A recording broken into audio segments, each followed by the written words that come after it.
व्याकरण व लेखन हा सुद्धा एक तितकाच महत्त्वाचा आणि मोलाचा भाग आपण अभ्यासतो आहे. वाक्य प्रकार, केवळ वाक्य, साधं वाक्य, मिश्र वाक्य, ह्या सगळ्या गोष्टी इथे बघतो आहे. आणि तुम्हाला वाटत असेल याची गरज काय, तुम्ही 8वी 9वी 10वीमध्ये शिकलेला आहात, तरी पण आता शिकायचं आहे.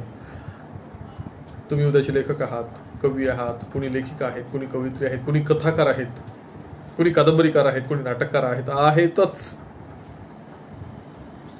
तेव्हा वाक्यरचना कशी करायची, कर्ता, कर्म, क्रियापद यांची मांडणी कशी करायची, चटकदार अशी रचना, वाक्यरचना कशी करायची, शब्द कसे योजायचे, शब्दांची सहज निवड कशी करायची, हे आपण इथे बघणार आहोत. वाक्यरूपांतरमध्ये वगैरे, समासामध्ये सामासिक शब्द कसे ओळखायचे, अर्थबोध कसा करायचा, हे आपण इथे बघणार आहोत.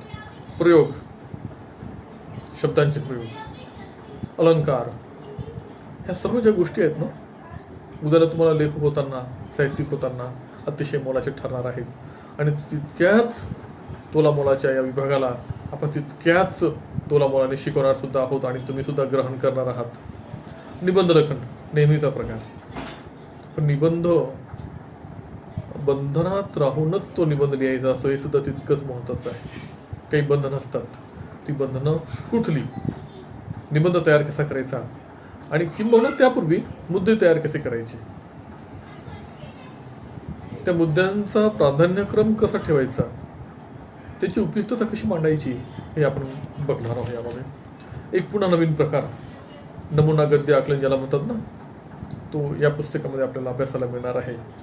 आत्मविश्वासासारखी दुसरी दैवी शक्ती नाही, असं बाबासाहेबांनी म्हटलं होतं. आपल्याला पाठ किंवा अभ्यासणार आहोत, आत्मविश्वासासारखी शक्ती नाही. खरं आहे, आत्मविश्वास असेल तर काहीही करता येईल. एकदा का आत्मविश्वास संपला, खचला की तुम्ही खचलात, तुम्हाला मग काहीच करता येतो नाही. म्हणून आत्मविश्वास असावाच, असला पाहिजे. अति नको, पण कामाचा तरी असला पाहिजे. आणि मी तर असं म्हणेल की अति आत्मविश्वास सुद्धा थोडासा असला पाहिजे माणसामध्ये. तो अति असला तरच धडपड करावीशी वाटते, तो जर नसला ना, कुठलीही धडपड करावीशी वाटणार नाही. आपल्याला आत्मविश्वासाने जगाला आणि जगण्याला पुढे जायचं असते, कुठल्याही गोष्टीला.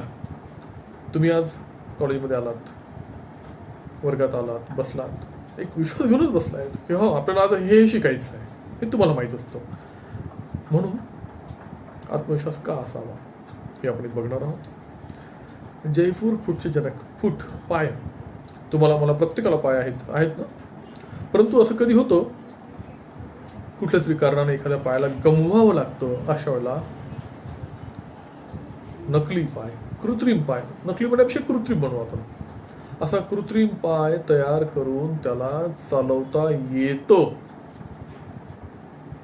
हा त्याला नावच दिलंय जयपूर फूट. राजस्थानमधलं जयपूर तुम्हाला माहित असेल, त्या जयपूरला तयार होणारा फूट, जयपूरला तयार होणारं हे पाऊल, ते तुम्हाला कसं चालायला लावतं हे आपण या पाठामध्ये बघणार आहोत, या गद्य आकलनामध्ये बघणार आहोत. तुम्हाला माहित आहे का, नाचे मयुरी नावाचा एक सिनेमा काही वर्षापूर्वी येऊन गेला. सुधा चंद्रन ही त्या चित्रपटाची नायिका होती. तिने पाय गमावलेले होते, परंतु जयपूर फूट लावून तिने तो चित्रपट पूर्ण केला. परंतु जे नृत्य सादर केलं ना, त्या नृत्याला, त्या कलेला तोड नाही. आणि कोणाला असं वाटणारही नाही की या नटीला कृत्रिम पाय लावलेला आहे, असं कुणालाही वाटणार नाही. अशा प्रकारचा हा जयपूर फूट आहे. प्रासंगिक आहे, मात्र अतिशय दोन्ही महत्त्वाचे पाठ आपण यावेळेला अभ्यासणार आहोत. तर मी आज आपल्याशी जो संवाद साधला हा मराठीच्या पुस्तकासंदर्भाने साधलेला आहे. पुस्तक कसं आहे हे सांगितलं आहे. मी तर यावेळेला म्हणतो की इथे वृत्त प्रकार गाळलेला आहे. वृत्त प्रकार असायला हवा होता.